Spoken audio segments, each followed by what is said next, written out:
예, 이제 시간이 되었으므로 묵도하심으로 금요일 날 아침 예배를 드리도록 하겠습니다.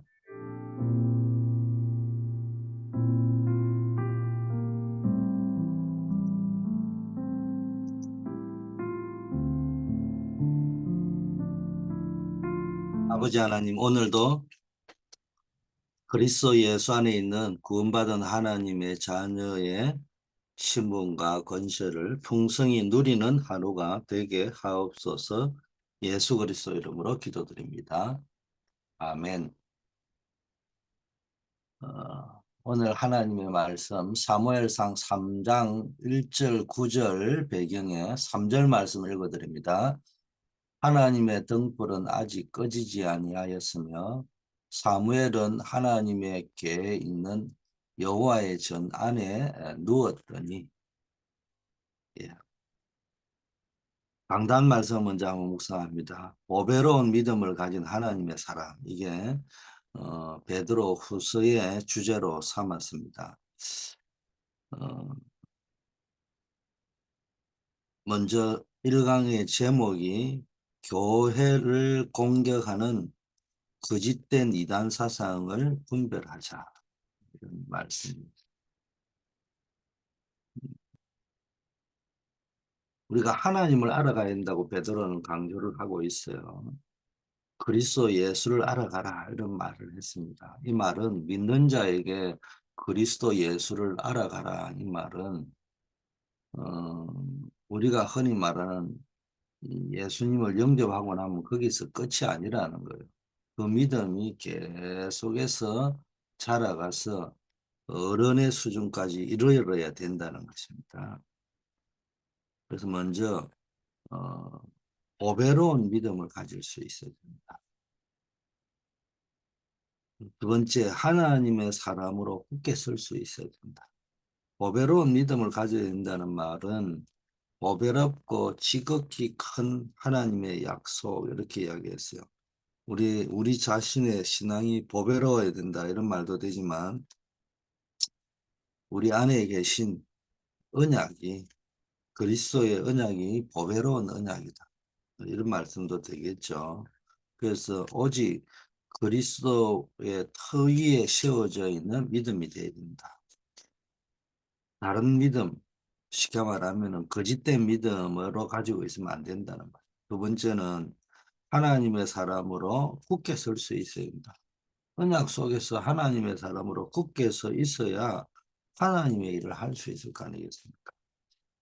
이 이유가 디모데후서에 나와 있어요. 3장 13절에 마지막 때가 되면 악한 사람은 더 악하여진다. 속이는 사람은 더 악하게 속이기 때문이다.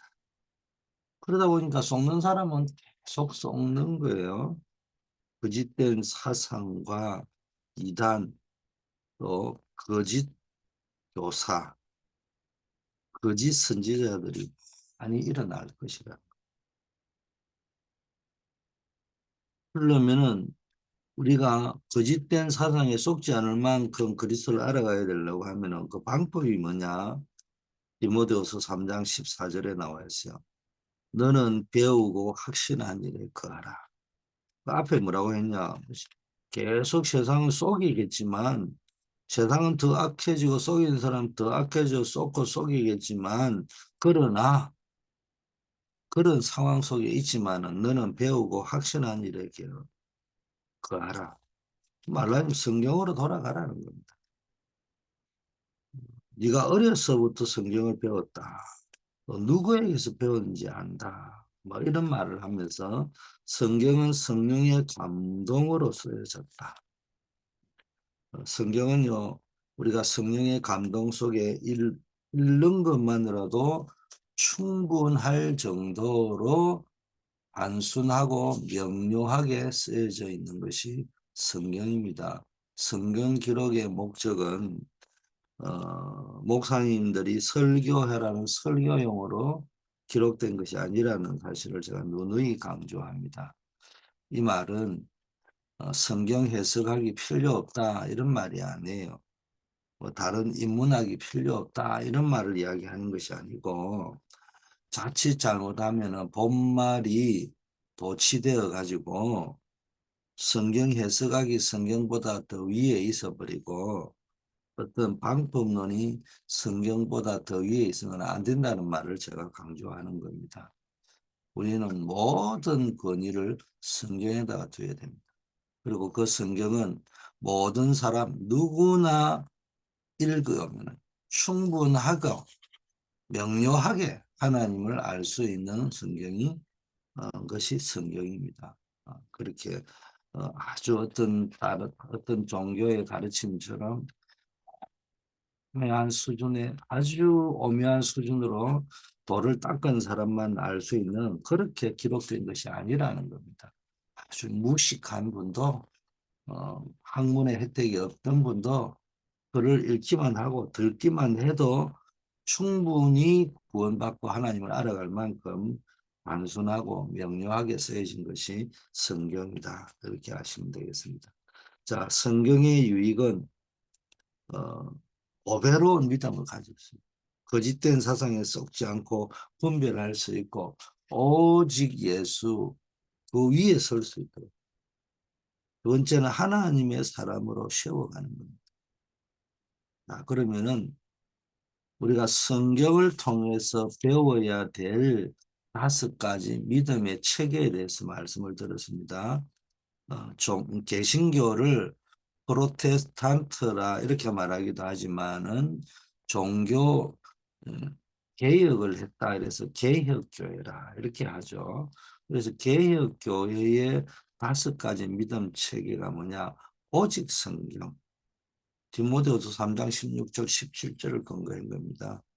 성경으로 돌아가야 된다. 성경은 성령의 영감으로 쓰여진 가장 권위 있는 하나님의 말씀이다. 기독교인의 유일한 표준이다. 기준이다. 누구에게나 공개되어 있다. 숨겨져 있는 것이 아니란 말이에요. 특정한 사람만이 읽을 수 있고 이해할 수 있는 것이 아니고 누구나 이해할 수 있도록 기록되어 있고요. 문체가 명료하여 성경을 가지고 성경을 충분히 해석 가능하다. 그래서 성경을 위해서 아주 역사학적으로 해석학적으로 또 뭡니까 주경학적으로 뭐 또 원어적으로 어, 알면은 유익할 때도 있습니다. 그런 게 필요할 때가 있습니다. 그런 학문이 필요하니까 배우는 거 아니겠어요? 그러나 그게 자칫 성경의 근위보다 그 위에 올라가 있으면은 안 되고 성경을 굳이 해석한다면은 성경 해석하기에 가장 중요한 거는 성경은 성경을 가지고 해석한다. 그게 성경 해석하기 원리요. 짝이 다 있기 때문에. 그래서 여러분이 언제나 속지 말아야 될 것은 성경 해석학을 사람을 지나치게 의지하면 되지 않는다. 참고는 하셔야 되지. 그래서 이만희 같은 사람한테 쏘가 넘어가는 겁니다. 그래서 신천지가 있는 거예요. 자, 우리 천주교에서 나온 사상들, 교황 무엇을, 교황이 성경을 해석할 수 있던 권위가 있다. 성경위에 교황이 있다. 교회가 있다. 이거 다 쏘으면 안 돼요. 두 번째, 오직 그리스도. 성경의 기록 목적이 뭐냐? 너희가 영생을 얻을 줄 알고 성경을 상세하게 연구하고 고찰하는데 그 성경이 나에 대하여 기록하고 있다라고 요한복음 5장 39절에 그리스도이신 예수님이 말씀하셨고 요한복음 20장 31절에는 오직 예수 그리스도를 통해서만 구원받을 수 있기 때문에 예수가 그리스도인 사실을 기록해 놓은 겁니다. 그러면서 이야기해서 이걸 누구에게 썼냐? 믿는 자에게 썼다고 성경에 분명히 기록되어 있습니다. 믿는 자에게 왜 이를 자꾸 썼을까요? 뻔히 알고 있는데 놓치기 때문에, 쏟기 때문에. 아니 어느 날 뭐 예를 들어 보세요. 저와 여러분이 다락방을 30년 하고 20년, 10년씩 했는데 오직 그리스도라는 단어를 30년 전이나 지금이나 똑같이 쓰고 있잖아요. 안 쓰는 거는 아니잖아요. 그러면 그 당시 사람은 안 쓰고 잊어버릴까요? 갑자기 어느 날 한 30년 지나니까 오직 불교 뭐 이렇게 했을까요? 그게 아니에요. 그 당시에도 오직 그리스도 이야기했겠죠. 그런데 거짓된 사상에 자기의 사상을 가지고 성경을 자꾸 이해하려고 한단 말이에요. 창세기 3장, 6장, 11장 사상으로 돌아가 버린단 말이에요. 이번 내가 이제는 개종을 해가지고 유대에서 개종을 해가지고 그리스도 메시아 오직 그리스도라고 하는데 내 사상은 여전히 유대 사상으로 돌아가 있고요. 창세기 3장, 6장, 11장 사상으로 가가 있고 바리새인 사상으로 또 어느 누구는 뭡니까? 사두개인 사상으로 넘어가 있단 말이에요. 또 어떤 사람은 학교에 전공한 과목대로 자기 직업병대로 여러 가지 서토와 철학으로 에피쿠로스로 각종 신비주의로 영지주의로 이렇게 돌아가 버리고 있는 거예요. 입술의 단어는 오직 그리스도인데 이 말입니다. 여러분 잘 이해했는데 내가 이것을 너희에게 기록한 것은 믿는 자에게 기록한 것은 크리스찬에게 기록한 것은 독실한 기독교인에게 기록했다. 다락방면에게 기록했다. 이 말일 수도 있다는 거예요. 이걸 잘 알아들으셔야 됩니다. 그래서 우리가 오직 그리스도를 놓치지 않으려고 늘 생각을 하셔야 됩니다. 세 번째, 이 오직 그리스도는 신비한 영적 지식에 의해서 오직 그리스도를 알아낸 것이 아니고 전적인 하나님의 은혜로 우리에게 계시로 주어진 거라. 어떤 뭐 신비한 영적 지식이 필요한 게 아니고 하나님이 그냥 공짜로 선물로 은혜로 성경 66권 속을 통해서 우리에게 예수 그리스도로 말미암아 예수 그리스도를 영접하면은 믿음으로 믿고 영접하면은 고백하면은 구원 받는다고 약속하셨잖아요. 그게 은혜라는 거예요. 조건 없는 구원 선물입니다. 대가가 없다고 되어 있어요. 그래서 여러분 믿음까지도 심지어는 은혜를 받는 통로일 뿐이죠. 우리 입장에서 하나님의 은혜를 인간의 입장에서 하나님의 은혜가 우리에게까지 임하는 통로가 믿음일 뿐이지 오직 그리스도를 우리가 어떻게 알아갈 수 있나? 오직 하나님의 은혜로 말미암아 알 수 있는 것이다. 그래서 창세기 3장 15절, 출애굽기 3장 18절, 이사야 7장 14절 대표적인 그런 거잖아요. 쭉 거기에 관한 이야기를 케이스별로 역사적인 사건을 통하여 사람을 통해서 계속 이야기해 나온 겁니다. 그걸 보고 계시라고 하잖아요. 오직 은혜로 알 수 있는 것. 네 번째가 이제 그 은혜를 우리가 받아들여야 되거든요. 그 우리 입장에서 성경에 약속된 것, 오직 그리스도를 그 하나님의 은혜를 우리 것으로 만드는 방법이 뭡니까? 오직 믿음이다. 그렇기 때문에 우리의 이 오직 믿음에는 다른 것을 요구하지 않습니다. 그냥 믿으면 돼요. 뭘 믿으면 되느냐? 하나님이 그리스도를 예배해 놓으셨다는 사실. 그걸 어떤 조건을 걸고 우리의 동기나 우리가 뭐 열심히 해야 되고 공로나 이런 것이 있어야 되는 게 아니고 전적인 은혜로 값없이 선물로 주어진 것이라는 사실을 믿고 예수 그리스도를 영접하면 됩니다.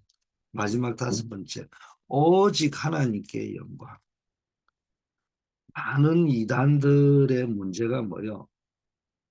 또 보니까 마가다락방에서 시작했던 교회가 변질이 된 게 천주교였는데 이 교회의 문제가 뭐예요? 교주, 교황 이런 성직자의 권위가 하나님의 영광보다 더 강조되고 있단 말이에요. 실제적으로는. 이 부분을 우리가 뭡니까 좀 경계해야 된다. 이런 부분들을 우리가 좀 염두에 두고 여러분들이 신앙생활에 임해야 됩니다. 모든 영광은 하나님, 모든 권위는 성경으로부터, 우리의 모든 믿음의 근거는 오직 그리스도. 오직 은혜 이걸 여러분 붙잡고 승리하는 여러분 되기를 바라겠습니다. 오늘 언약계의 비밀, 성막의 비밀과 나의 24 이 제목을 붙잡고 말씀을 드리겠습니다. 늘 제가 이야기하면 현장은 서로는 현장에 생각하면서 우리가 뭐가 잘못됐는지 뭐가 치유되어야 되는지 좀 봐야 되는데 현장에 가면은 는 신자들이 또 렘넌트들이 시험과 갈등 속에 있는 걸 볼 수 있어요. 또 뭡니까? 각종 뭐 병이 들었다, 힘들다, 뭐 이런 분들, 최가족들 이래 만나보면은 여러 가지 갈등 시험 속에 있습니다. 왠 줄 압니까? 최가족들은 예수를 믿었지만 옛날 체질이 아직 남아 있고요. 오래되면 언약이 분명해야 되는데 신앙생활을 오래 하다 보니까 세월이 지난 후에 가인 아벨 이야기 나오잖아요. 가인이 변질되어 버리는 거예요. 뭐 가인이 악해서 변질됐겠습니까? 가인이 보세요. 정성껏 예배를 드렸습니다. 성경 순서대로 본다면 아벨보다 가인이 먼저 예배 드린 것 같아요. 그 말은 분명히 뭔가를 붙잡고 있었다는 거예요. 그런데 그 사람이 붙잡고 있는 사상이 뭔가가 잘못돼 버려. 세월이 지나니까 변질되었는데 어디로 돌아갔냐? 창세기 3장, 6장, 11장으로 돌아갔습니다. 아이러니한 것은 30년 다락방하는 제 모습을 보니까 창세기 3장, 6장, 11장을 조심하라고 이야기하면서도 결국은 내 가치관은 어디가 가 있냐? 창세기 3장, 6장, 11장에 가 있는 내 모습을 문득문득 발견하게 된다는 거예요.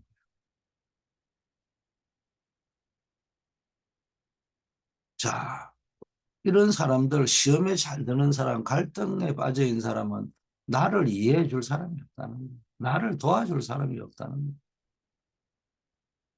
그러니까 자꾸 자기 생각에 빠지고 상처 속에 빠지는 겁니다. 그래서 이런 사람들에게 언약을 확실하게 바로 잡아줘야 됩니다. 이게 최고의 응답입니다. 우리는 신앙생활만 열심히 한다고 생각하지만, 된다 생각하지만, 여러분, 혼자서 힘들어하고 있는 사람들에게는 열심히 한다는 게 답이 되지는 않아요. 그래서 중요한 것은 우리는 그런 사람들에게 주로 언약이 분명해야 된다. 여러분, 열심히 최선을 다한다는 것은 나쁜 것은 아니에요. 저는 늘 최선을 다해야 된다. 복음 가진 자, 복음 다하면은 최선을 다해야 된다. 이렇게 생각하는 사람인데, 모든 것에 열심이었던 유대인은 완전히 망했어요. 복음도 모르고 열심히 하니까 무너진 거예요. 이런 사람의 특징은 언약궤를 너무 우상시하는 바람에 하나님이 언약궤를 없애버렸습니다. 여러분 잘 아셔야 됩니다. 성경을 나의 기준으로, 그리스도를 내 인생의 기준으로, 오직 은혜, 오직 믿음, 오직 하나님의 영광, 이거를 가지고 가야 되는 것이지, 그게 아닌 언약궤, 뭐 누구, 사람, 이거를 너무 신뢰하면 그게 우상이 되는 거예요. 자, 우리는 무엇을 24시에 해야 됩니까? 언약, 언약계보다 더 중요한 것은 그 속에 있는 언약을 붙잡게 해주는 겁니다. 그 언약계 사건이 홈리와 비나스 이스라엘 장로들이 전쟁의 전과 팔레스타인하고 우리가 하나님 앞에 뭔가가 지은 죄가 있는갑다. 하나님 앞에 물어보자. 이래 이야기하지 않고요. 기도하지 않고 그냥 자기들 생각에 빠졌어요. 언약계, 언약을 우리가 믿으니까 언약계를 가지고 가면은 전쟁에 이길 거라고 하잖아요. 그러면 언약계가 들어오니까 이스라엘 백성이 이제는 이겼다고 환호하고 천지가 진동합니다. 그 진동 소리를 블레셋 사람들이 듣고 두려워서 벌벌 떱니다. 그러다가 블레셋 사람이 죽을 수는 없다. 우리 싸우자. 그 블레셋하고 싸워가지고 2차전에는 더 박살나잖아요. 언약궤 개짝을 붙잡고 있었다. 껍데기 붙잡고 있지 말고 앵무새처럼 붙잡지 말고요. 진짜 언약을 붙잡아야 돼요. 언약궤 속에 있는 돌 위에는 하나님에 대한 사랑, 인간에 대한 사랑이 적혀 있잖아요. 여러분 알다시피 십계명 돌판에 새긴 것은 절대로 변하지 않는 하나님의 약속입니다. 만나 담은 항아리, 광야길을 가는 중에 하나님이 이스라엘 민족을 보호하시고 인도하신다는 그 생명의 증거로 준 거잖아요. 그리고 아론의 쌍난 지팡이, 여러분 잘 아시잖아요. 이게 하나님의 능력, 말씀의 능력을 상징하는 겁니다.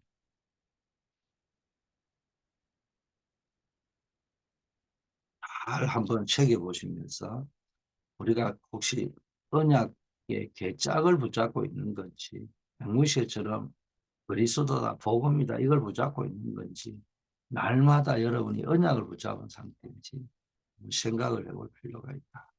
두 번째, 사무엘이라는 사람이 대표적인 증인인데, 렘넌트 7명들이 언약을 제대로 붙잡았는데 사무엘이 항상 언약궤 곁에 있었다는 겁니다. 그것은 언약과 함께 있었다는 겁니다. 이런 상태에 있는 사무엘에게 하나님이 직접 말씀하셨잖아요. 하나님의 음성이 들린 겁니다. 그때부터 사무엘이 말이 한마디도 땅에 떨어지지 않는 말 그대로 응답을 받기 시작했습니다. 블레셋과는 싸우는데 싸우지 않고도 이길 수 있는 미스바 운동이 일어난 겁니다. 그를 통해서 언약궤가 돌아오는 회복 운동이 일어나고 다윗과 같은 인물이 세워졌습니다. 그러니까 모세를 통해서 430년 종살이하던 애굽에서 노예에서 빠져나오는 출애굽 운동이 일어났다면은 사사기 시대의 혼란 속에서 블레셋에서 얻어 터지고 사방의 전쟁이 얻어 터지고 동족 간을 죽이고 하는 그런 전쟁 소용돌이 재앙 속에서 그게 한 250년, 300년 가까이 됐거든요. 그 제2의 출애굽 운동이 블레셋 운동이 일어난 거잖아요. 그게 누구를 통해서? 사무엘을 통해서. 사사기 시대 들어와 가나안 땅에 또 들어왔는데도 모세가 출애굽해가지고 광야에서 가나안 들어올 때까지 들어오는 모든 뭐 50부장, 100부장, 1000부장 이런 시스템부터 시작해서 모든 영적인 시스템들이 다 무너진 거예요.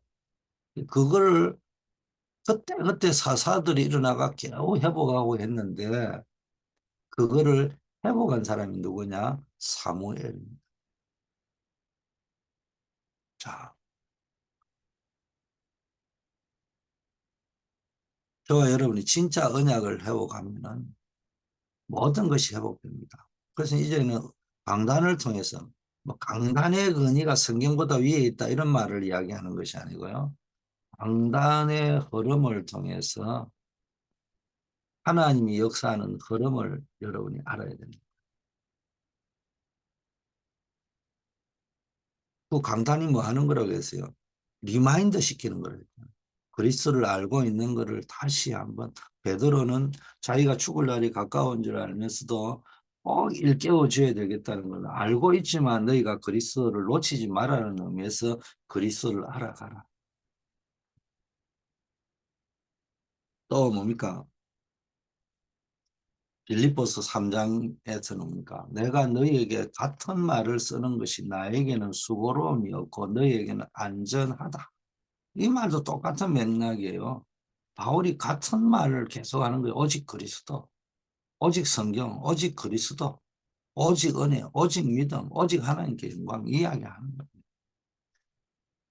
강단을 통해서 이런 하나님이 역사하는 흐름, 응답의 흐름, 하나님이 역사하는 흐름, 말씀 성취의 흐름을 알면은 기도의 흐름이 보입니다. 기도를 어떻게 해야 될지. 하나님이 우리를 보호하시고 인도하심을 또 체험하게 되죠. 그러면은 20가지 전도 전략이 보이고 세상을 살리는 증인이 될 수 있습니다. 결론, 많은 사람들은 우선 눈에 보이는 거, 육신적인 걸 가고 옳다, 그러다, 맞다 이런 이야기만 합니다. 이것을 뛰어넘어야 진짜 응답이 옵니다. 그래서 하나님의 언약을 붙잡은 것 자체가 축복의 시작이 될 것입니다. 여러분이 정말 언약의 개짝이 아닌 언약을 붙잡는 여러분 되기를 바라겠고, 그 언약 5가지, 오직 성경, 오직 그리스도, 오직 은혜, 오직 믿음, 오직 하나님의 영광이라는 것을 기억하시길 바라겠습니다. 하나님 아버지 감사합니다. 오늘도 24시 기도의 축복이 누려지고 하나님의 나라가 우리의 삶에 이루어지게 하옵소서. 오늘 또 금요 예배가 있습니다. 또 개인 예배를 드리고 공예배를 드리고 기도하는 중에 우리가 가는 모든 곳에 하나님의 나라가 임하는 축복을 누리게 하옵소서.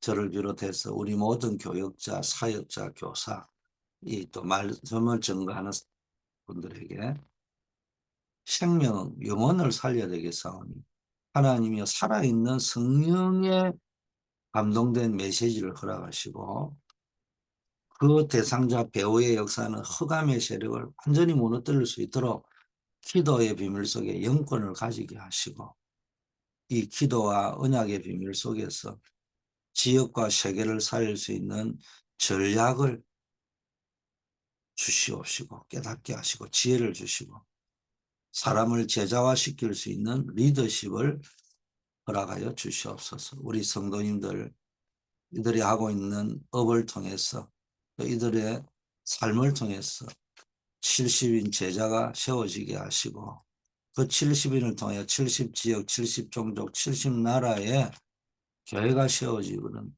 일들이 일어나며 세계 선교의 역사가 일어나게 하옵소서.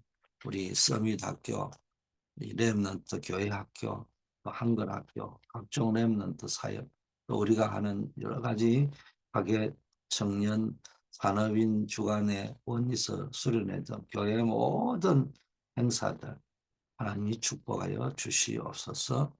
우리 중직자 기획협의회 또 서밋 TF팀들 하나님이 축복하시고 이들의 승림을 통해서 아버지 하나님이 237 치유 서밋의 시스템들이 구축되게 하옵소서. 우리 간호들에게 어려움 당하는 들에게 시험이 아니라 아버지 하나님 이 문제 때문에 기도하다가 전무후무한 하나님의 능력 체험하게 하옵소서. 오늘도 군 현장, 학교, 캠퍼스 현장, 직업 산업 현장 속에서 살아계신 하나님이 함께하는 임마누엘의 축복을 누리며 선교사의 축복을 누리게 하옵소서. 만왕의 왕 되신 예수 그리스도의 은혜와